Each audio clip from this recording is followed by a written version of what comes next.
আমাদের smart knowledge একাডেমির পক্ষ থেকে যে পঞ্চায়েতের যে পরীক্ষা সামনে আসছে তার জন্য আমাদের চ্যানেল থেকে পঞ্চায়েত রিলেটেড যে 10 নাম্বার সিলেবাসে রয়েছে তার যাবতীয় পঞ্চায়েত রিলেটেড তথ্য কিন্তু আমাদের ভিডিওর মাধ্যমে ভিডিও পাবলিশ করা হচ্ছে, যাতে তোমরা প্রতিনিয়ত যদি ভিডিওগুলি দেখো এবং খাতায় লিখে লিখে প্র্যাকটিস করো, তাহলে তোমাদের পঞ্চায়েত রিলেটেড যাবতীয় যা কোশ্চেন আসবে তোমাদের একটাও বাদ কিছু যাবে না। 100% তোমরা পারবে, এটা আমি আশাবাদী।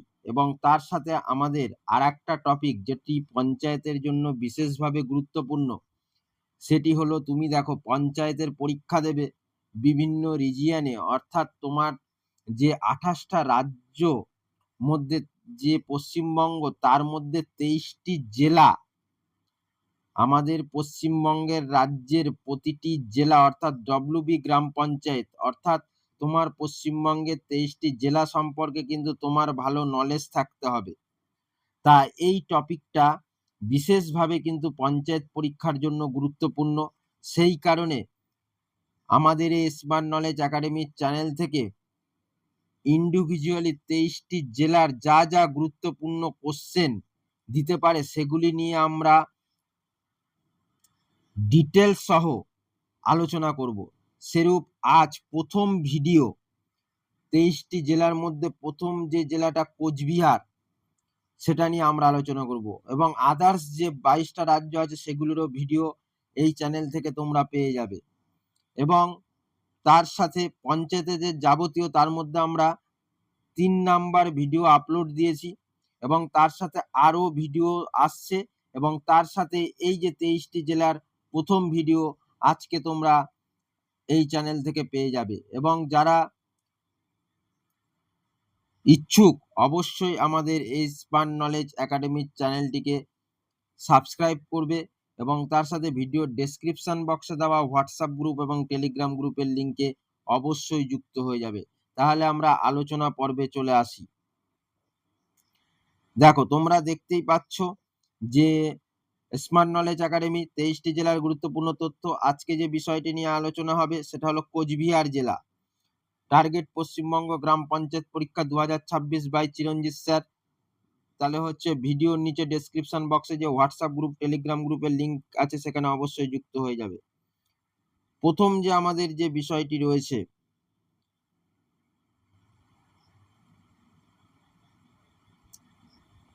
দেখো প্রথম যে আমাদের যে বিষয়টি রয়েছে সেটি হলো যে প্রথম কোশ্চেন, কোচবিহার কবে পশ্চিমবঙ্গের জেলারূপে অন্তর্ভুক্ত হয়? তাহলে কি হবে? অপশন দিয়েছে 1947 খ্রিস্টাব্দে, 1950 খ্রিস্টাব্দে, 1952 খ্রিস্টাব্দে, 1954 খ্রিস্টাব্দে। কোচবিহার যে জেলাটা আমাদের পশ্চিমবঙ্গের জেলারূপে কবে অন্তর্ভুক্ত হয়েছিল জিজ্ঞাসা করেছে। তাহলে আমাদের অপশন হয়ে যাবে 1950 সালে কিন্তু যুক্ত হয়েছিল। আচ্ছা, আদার্স হচ্ছে ডিটেলস, এই কোশ্চেন রিলেটেড যাবতীয় যা পাশে কিন্তু আলোচনা করে দেওয়া হচ্ছে। 28 আগস্ট 1949 সালে কোচবিহার মহারাজা ভারত সরকারের সঙ্গে সংযুক্তিকরণ চুক্তিতে স্বাক্ষর করেছিলেন। ঠিক আছে, তাহলে হচ্ছে এবং 12ই সেপ্টেম্বর 1949-এ 28 আগস্টে কিন্তু চুক্তিতে স্বাক্ষর করলো। 12ই সেপ্টেম্বর 1949 কোচবিহার প্রশাসনিক দায়িত্ব ভারত সরকার গ্রহণ করেছিল। কত সালে? 12ই সেপ্টেম্বর 1949 সালে। এবং 19শে জানুয়ারি ঠিক পরের বছর 1950 সালে কোচবিহার পশ্চিমবঙ্গের অন্তর্ভুক্ত হয়ে একটি জেলা হিসাবে আত্মপ্রকাশ করে। তাহলে তোমার কোচবিহার কবে পশ্চিমবঙ্গের জেলারূপে অন্তর্ভুক্ত হয়? তাহলে 1950 খ্রিস্টাব্দে। যদি ডিটেলস আছে জানুয়ারি মাসের কত তারিখে, তাহলে কিন্তু 19শে জানুয়ারি 1950। আর 28 আগস্ট 1950 কিন্তু কোচবিহারের মহারাজা ভারত সরকারের সঙ্গে সংযুক্তিকরণ চুক্তিতে স্বাক্ষর করেছিলেন। আর 12ই সেপ্টেম্বর 1949 কোচবিহার প্রশাসনিক দায়িত্ব ভারত সরকার গ্রহণ করেছিল। তাহলে এই ডেটগুলো কিন্তু মনে রাখবে। এবং 19শে জানুয়ারি 1950-এ কিন্তু কোচবিহার পশ্চিমবঙ্গের জেলা হিসাবে আত্মপ্রকাশ করেছিল। তাহলে আমাদের নেক্সট যে কোশ্চেন সেখানে আমরা চলে আসি।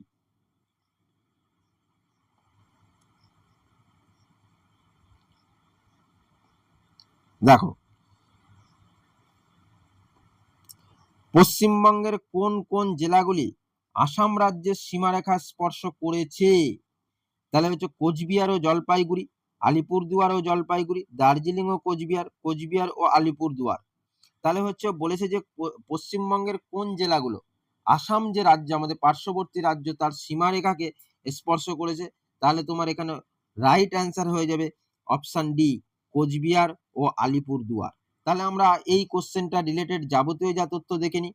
পশ্চিমবঙ্গে 4টি জেলা সরাসরি আসাম রাজ্যের সীমান্তে স্পর্শ করে। দেখো এখানে অপশন হয়েছে কোচবিহার, আলিপুরদুয়ার আছে, আদার্স আরো ঘুরিয়ে দিতে পারে, তাই এটা একটু আমরা ডিটেলস জেনে নিই। সেগুলো হলো কোচবিহার, যেটা 4টি জেলা সরাসরি আসামকে রাজ্যের সাথে সীমান্তে স্পর্শ করে যায়, কোচবিহার, আলিপুরদুয়ার, জলপাইগুড়ি, উত্তর দিনাজপুর। তাহলে এখানে তোমার অপশন দিয়েছে কোচবিহার, আলিপুরদুয়ার। যদি এখন দিতে পারতো যে জলপাইগুড়ি এবং উত্তর দিনাজপুর, ঠিক আছে, সেটা মনে রাখবে। সোজা কথা যেটা 4টে মনে রাখবে, কোচবিহার, আলিপুরদুয়ার, জলপাইগুড়ি, উত্তর দিনাজপুর। ঠিক আছে, এবার আদার্স কি আপডেট আছে এই জেলাগুলির মধ্যে? কোচবিহার, আলিপুরদুয়ার, জলপাইগুড়ি জেলার উত্তর পূর্ব অংশ আসাম সীমান্তে স্পর্শ করেছে। উত্তর দিনাজপুর জেলার পূর্ব দিক আসামের ধুবড়ি জেলার সঙ্গে একটি ছোট সীমান্ত রয়েছে। যদি আবার ডিটেলসে বলে দেয়, উত্তর দিনাজপুর জেলার পূর্ব দিকে আসামের সঙ্গে ধুবড়ি জেলা নামে এক জেলা রয়েছে, সেটি হলো ক্ষুদ্র বা ছোট সীমান্ত রয়েছে কিন্তু এই জায়গাটায়। তাহলে দেখো এই প্রশ্নটা আমরা পড়লাম এবং তার সাথে তার ডিটেলস আমরা পড়ে নিলাম। তাই এইভাবে কিন্তু আমরা 23টা জেলার ডিটেলস আমরা পড়বো পশ্চিমবঙ্গের, এবং পঞ্চায়েতের জন্য কিন্তু খুবই খুবই গুরুত্বপূর্ণ এই টপিকটি। এবং তার সাথে বলে রাখছি, আমাদের অফলাইন এবং অনলাইন ব্যাচ কিন্তু অ্যাভেলেবেল রয়েছে। যারা অফলাইনে বা অনলাইনে পড়তে চাও, আমাদের ব্রাঞ্চ হচ্ছে উত্তর 24 পরগনার সোদপুরে এবং দক্ষিণ 24 পরগনার হচ্ছে দক্ষিণ বারাসাত। যারা ভর্তি হতে চাও, এই যে ওপরের দেওয়া এই যে নাম্বার রয়েছে, এই নাম্বারে কল করে অবশ্যই যোগাযোগ করে নেবে। তাহলে আমরা নেক্সট কোশ্চেনে চলে আসছি। পশ্চিমবঙ্গের কোন জেলায় মহাকুমার সংখ্যা সব থেকে বেশি? দেখো মহাকুমার সংখ্যা তাহলে সব থেকে বেশি কোন জেলায়? তাহলে এখানের যে অপশন অনুযায়ী জলপাইগুড়ি, পশ্চিম মেদিনীপুর, কোচবিহার, পশ্চিম বর্ধমান। তাহলে এখানে তোমার রাইট অ্যান্সার হয়ে যাবে কোচবিহার। কোচবিহারে কিন্তু মহাকুমার সংখ্যা সব থেকে বেশি। তাহলে কি কি মহাকুমা আছে দেখে নি, 5খানা এখানে কিন্তু মহাকুমা রয়েছে। কোচবিহার সদর, দিনহাটা, মাথাভাঙা, তুফানগঞ্জ, মেঘলিগঞ্জ। তাহলে কিন্তু টোটাল কটা তোমার হচ্ছে মহাকুমা রয়েছে কোচবিহারের? 5টা মহাকুমা রয়েছে। কোচবিহার সদর রয়েছে, দিনহাটা রয়েছে, মাথাভাঙা রয়েছে, তুফানগঞ্জ রয়েছে, মেঘলিগঞ্জ রয়েছে।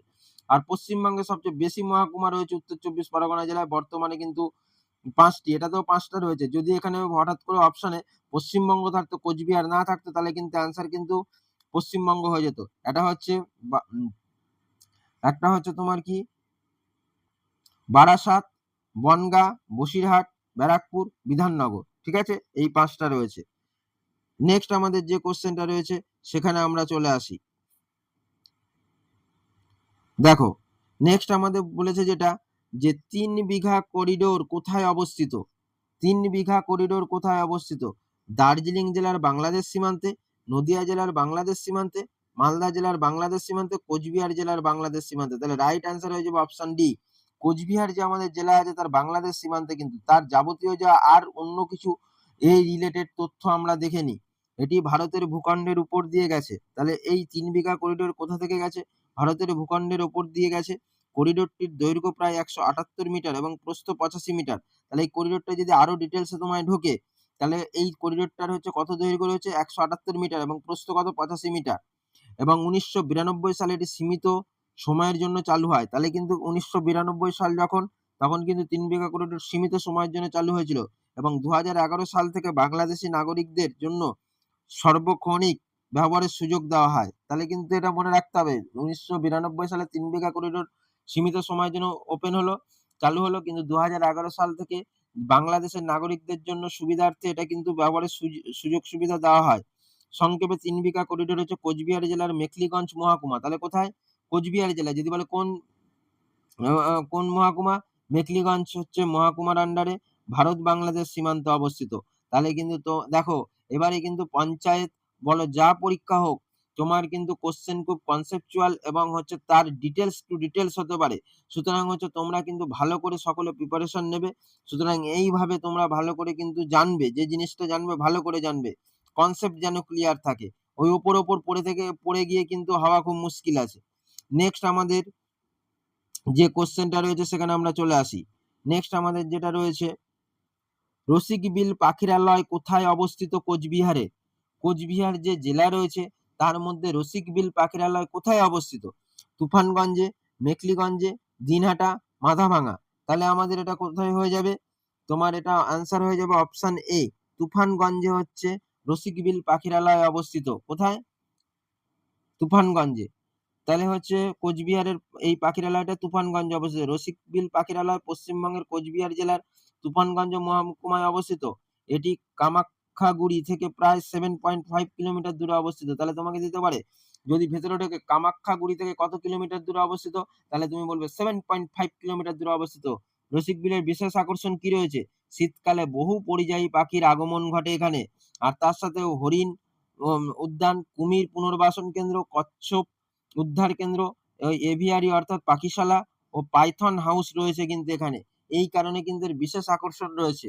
তাহলে আমরা নেক্সট কোশ্চেনে চলে আসি। দেখো বলেছে কোচবিহারের মোট জেলা পরিষদের সংখ্যা কত? তাহলে আমাদের কোচবিহার তার জেলা পরিষদের সংখ্যা কত হবে? অপশন একটা, দুটো, তিনটে, চারটে দিয়েছে, তাহলে অপশন এ আমাদের রাইট আনসার হবে। এখানে দেখো কি বলেছে, জেলা পরিষদের সংখ্যা একটা, আর জেলা পরিষদের নির্বাচনের আসন সংখ্যা হচ্ছে 34টা। তাহলে এই কিন্তু খুব কাছাকাছি কিন্তু, তা তোমায় জানতে হবে জেলা পরিষদ যদি বলে কোচবিহারের একটা হবে, এবং জেলা পরিষদের নির্বাচন আসন কটা হবে? 34টা হবে। নেক্সট কোশ্চেনে আমরা চলে আসি। দেখো কোন নং জাতীয় সড়ক কোচবিহার জেলার মধ্য দিয়ে আসামের দিকে বিস্তৃত? ওনারা জাতীয় সড়ক যেটা কোচবিহার জেলার মধ্য থেকে আসামের দিকে চলে গেছে। 17 নম্বর, 34 নম্বর, 11 নম্বর, 35 নম্বর। তাহলে রাইট আনসার হয়ে যাবে অপশন এ, 17 নম্বর। বর্তমানে জাতীয় সড়ক নম্বর অনুযায়ী জাতীয় সড়ক হচ্ছে NH-17, কোচবিহার জেলার মধ্য দিয়ে আসামের দিকে চলে গেছে যেটা বর্তমানে, এবং এটি পশ্চিমবঙ্গের সেবক থেকে শুরু করে কোচবিহার, তুফানগঞ্জ হয়ে আসামের ধুবড়ি, গোয়ালপাড়া হয়ে গুয়াহাটি পর্যন্ত চলে গেছে। এবং তবে পরীক্ষায় কিন্তু এটা মনে রাখবে, আগে কিন্তু NH-31 ছিল, সেটা বর্তমানে NH-17 হয়েছে। তাহলে আগে কিন্তু এটা কত ছিল? ন্যাশনাল হাইওয়ে 31 ছিল, সেটা এখন 17 হয়ে গেছে। নেক্সট কোশ্চেন, সমগ্র কোচবিহার জেলাকে মোট কয়টি মহকুমাতে বিভক্ত করা হয়েছে? তাহলে সমগ্র যে কোচবিহার জেলা সেটাকে কয়টা মহকুমাতে? 4টে, 5টা, 6টা, 8টা। তাহলে 5টা মহকুমাতে হচ্ছে বিভক্ত করা হয়েছে। তাহলে কোচবিহার জেলাকে কয়টি মহকুমাতে? 5টা মহকুমাতে বিভক্ত করা হয়েছে। কি কি মহকুমা রয়েছে আমরা একটু দেখে নিই। দিনহাটা, কোচবিহার সদর, দুটো, মাথাভাঙা, তুফানগঞ্জ আর মেখলিগঞ্জ, এই 5টা কিন্তু মহকুমা এখানে রয়েছে। নেক্সট আমাদের যেটা রয়েছে, নিম্নের কোনটি কোচবিহার জেলার মহকুমা নয়? অর্থাৎ না। অপশনে দেখো, মাথাভাঙা হচ্ছে কোচবিহারের মহকুমা, মেখলিগঞ্জ কোচবিহারের মহকুমা, দিনহাটা মহকুমা, কিন্তু শীতলগঞ্জ হচ্ছে নয়।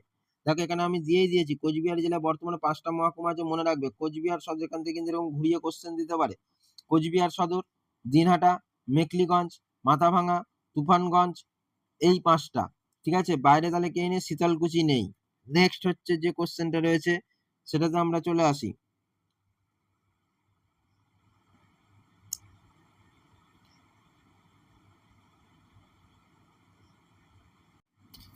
দেখো তারপরে যে কোশ্চেনটা রয়েছে, তোমরা দেখতে পাচ্ছ কোচবিহার জেলার পঞ্চায়েত সমিতির সংখ্যা হলো কত? তাহলে কোচবিহার যে জেলা রয়েছে তাহলে পঞ্চায়েত সমিতি কটা রয়েছে আমরা দেখে নিই। পঞ্চায়েত সমিতি যেটা রয়েছে 12টি, 15টি, 18টি, 10টি। আমাদের রাইট আনসার হয়ে যাবে 12টি। 12টি পঞ্চায়েত সমিতি কি কি রয়েছে? কোচবিহার 1, কোচবিহার 2, দিনহাটা 1, দিনহাটা 2, হলদিবাড়ি, মাথাভাঙা 1, মাথাভাঙা 2, মেখলিগঞ্জ, সিতাই, শীতলকুচি, তুফানগঞ্জ, তুফানগঞ্জ। পরীক্ষার জন্য মনে রাখবেন 5টা মহকুমা রয়েছে। মহকুমা কটা রয়েছে? কোচবিহারে 5টা। পঞ্চায়েত সমিতি কটা রয়েছে? 12টা। গ্রাম পঞ্চায়েত 128 খানা রয়েছে। তাহলে পঞ্চায়েত সমিতি কটা রয়েছে? 12 খানা রয়েছে। আর মহকুমা কটা রয়েছে? 5টা রয়েছে। আর হচ্ছে গ্রাম পঞ্চায়েত 128টা রয়েছে, জেলা পরিষদ 1 খানা রয়েছে। এইখানে কিন্তু এই ডেটা যে দিয়ে দিলাম, এর মধ্যে থেকে যা কোশ্চেন আসুক জেলা ভিত্তিক, তোমরা কিন্তু কোচবিহার থেকে যা আসুক পেরে যাবে। ঠিক আছে, আমাদের আছে কোচবিহারের কিন্তু যে হচ্ছে কোচবিহার নিয়ে আমরা আলোচনা করছি এই ভিডিওতে। এবং হচ্ছে দ্বিতীয় পরের যে কোশ্চেন সেটা আমরা দেখে নিই। আচ্ছা, এই ছিল আমাদের কোচবিহার রিলেটেড পার্ট 1 এর কোশ্চেন, ইম্পর্টেন্ট কোশ্চেন এবং তার ডিটেলস অ্যানালিসিস করলাম। তাহলে এইরূপ ভিডিও অর্থাৎ পঞ্চায়েতের জন্য এই টপিকের উপর ভিডিও তোমরা এই চ্যানেলে দৈনন্দিন 23টা জেলার পেতে থাকবে এবং তার সাথে পঞ্চায়েত বিষয়ক যাবতীয় যা তথ্য তারও ভিডিও 3 খানা আপলোড দেওয়া হয়েছে এবং আরও ভিডিও আসছে। তোমরা অবশ্যই প্রিপারেশনের জন্য আমাদের এই চ্যানেলটিকে সাবস্ক্রাইব করবে এবং চ্যানেলের সাথে অবশ্যই যুক্ত থাকবে। এই ছিল তোমাদের জন্য বিশেষ গুরুত্বপূর্ণ ভিডিও।